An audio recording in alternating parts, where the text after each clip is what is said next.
ధన్యవాదాలు. మరి ఈరోజు వేదిక మీద మాజీ మంత్రివర్యులు మరి మాజీ గిరిజన సంక్షేమ శాఖ మంత్రులు శ్రీమతి సత్యవతి రాథోడ్ గారు, మాజీ శాసనసభ్యులు డాక్టర్ మెతుకు ఆనంద్ గారు, అదేవిధంగా మాజీ పబ్లిక్ సర్వీస్ కమిషన్ మెంబర్ శ్రీమతి సుమిత్రా ఆనంద్ గారు, అదేవిధంగా సీనియర్ నాయకులు సత్య గారు, అదేవిధంగా అబ్రార్ గారు, వీరందరూ కూడా మాతో పాటు ఉన్నారు. మిత్రులారా, మొట్టమొదట ఈరోజు తెలంగాణ పరిపాలన చరిత్రలో ఈరోజు ఒక చీకటి అధ్యాయం అని చెప్పడానికి చాలా బాధగా ఉన్నది. నిజంగా తెలంగాణలో ఒకటే రోజు 8 జీవోలను హైకోర్టు వాటి అమలును నిలిపివేస్తూ ఆదేశాలు ఇవ్వడం అనేది నిజంగా చాలా చాలా బాధాకరమైన విషయం. తెలంగాణ ప్రజలందరికీ కూడా తెలిసే ఉంటుంది. ఇప్పటికే గౌరవ తెలంగాణ హైకోర్టు విజయ్ గోపాల్ అనే ఒక అడ్వకేట్ పబ్లిక్ ఇంట్రెస్ట్ లిటిగేషన్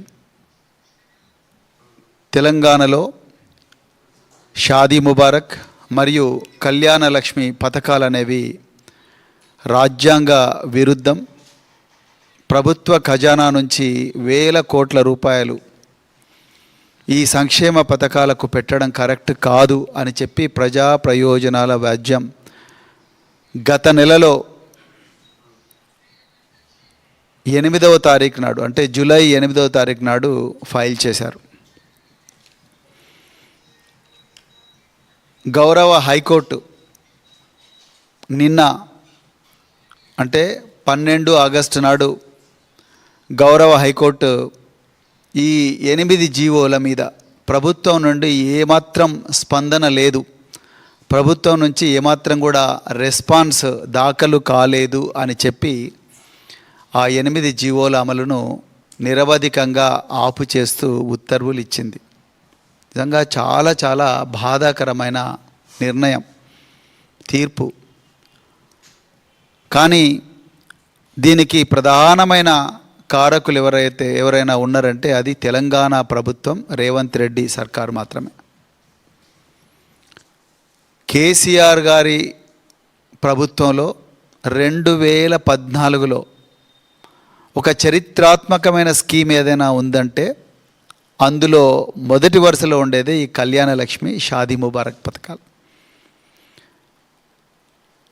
దాని వెనక ఒక లోతైన విశ్లేషణ ఉంది, కష్టాలున్నాయి, కన్నీళ్ళున్నాయి, బాల్యం చితికిపోతుంది.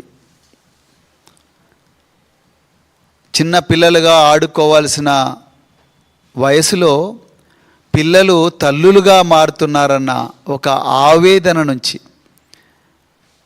కేసీఆర్ గారి మస్తిష్కం నుంచి ఉద్భవించింది ఈ కళ్యాణ లక్ష్మి పథకం, షాదీ ముబారక్ పథకం.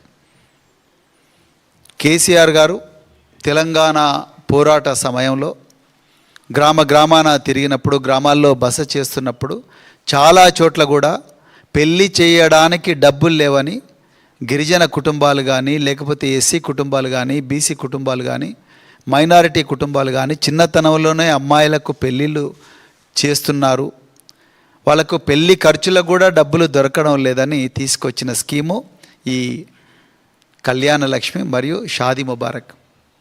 గతంలో ఏదో నామకే వాస్తే మేము బాల్య వివాహాలు తగ్గించండి అనేవాళ్ళు, బాల్య వివాహాలు నేరం అని నామకే వాస్తే చెప్పేవాళ్ళు. చట్టాలు చేసినా కూడా ఆ చట్టాల అమలు గ్రామీణ ప్రాంతాల్లో నోచుకునేది కాదు. కానీ ఎన్నో సంక్షేమ పథకాలను చూసిన తర్వాత, క్షేత్రస్థాయిలో పరిశీలించిన తర్వాతనే కేసీఆర్ గారు దాన్ని ఈ విధంగా అయితే కాదు, మనం ఇన్సెంటివైజ్ చేద్దాము, అంటే 18 సంవత్సరాలు నిండిన తర్వాత ఒక పారితోషికం ద్వారా ఈ కుటుంబాలను మనం సపోర్ట్ చేస్తే వాళ్ళ పిల్లల పెళ్ళిళ్ళు బాల్యంలో ఆపుతారు అన్న ఒక విప్లవాత్మకమైన ఆలోచన. ఆ ఆలోచన నుంచి వచ్చిందే ఈ కళ్యాణ లక్ష్మి, షాదీ ముబారక్ స్కీమ్.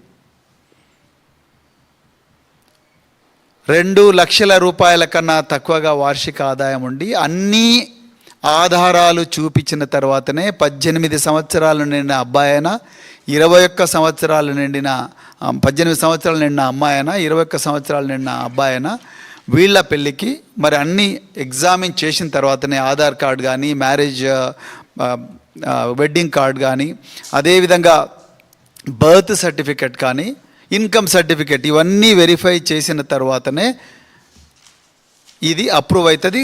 డైరెక్ట్గా అమ్మాయి అకౌంట్లోకే డబ్బులు పోయే విధంగా direct benefit transfer DBT scheme ద్వారానే ఇది డైరెక్ట్గా చెక్కు అమ్మాయి అకౌంట్లో పడేటట్టుగానే ఈ పథకాన్ని గౌరవ కేసీఆర్ గారు తెలంగాణ తొలి ముఖ్యమంత్రి గారు దాన్ని రూపకల్పన చేశారు.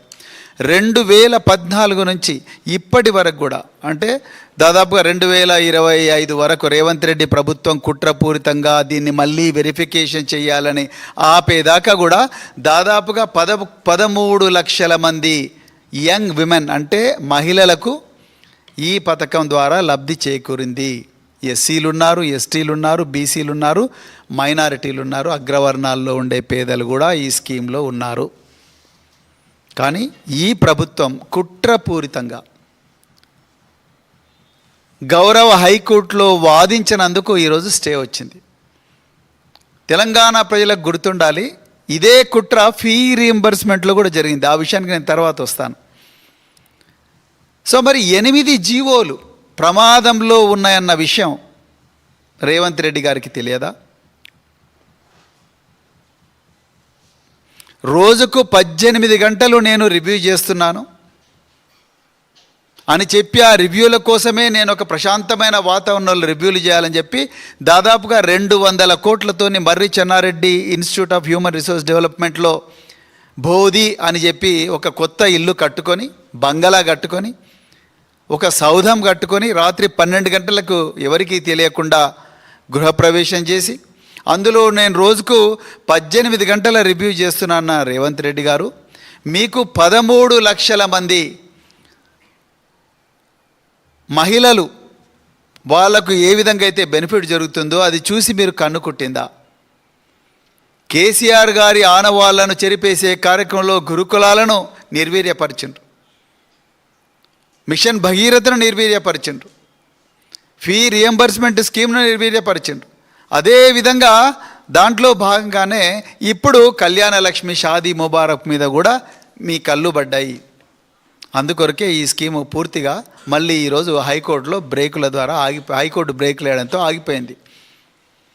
మరి ప్రభుత్వంలో నా పక్కనే మరి మంత్రిగా పనిచేసిన ఒక నాయకురాలు ఉన్నారు, సత్యవతి రాథోడ్ గారు.